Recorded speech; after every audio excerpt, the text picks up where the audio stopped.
to do a fire makeup tutorial for you guys.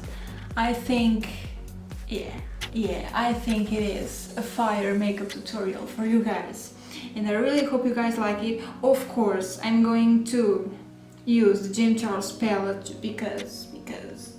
just because and I really hope you guys like this video.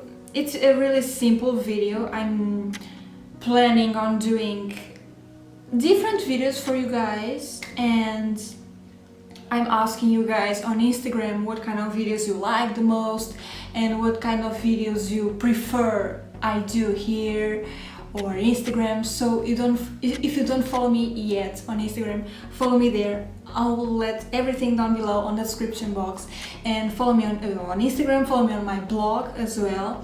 I'm not active there that much, but I will be, I promise I will be. I have different things to write there. So yeah, subscribe my channel as well, give me a thumbs up, and let's get started.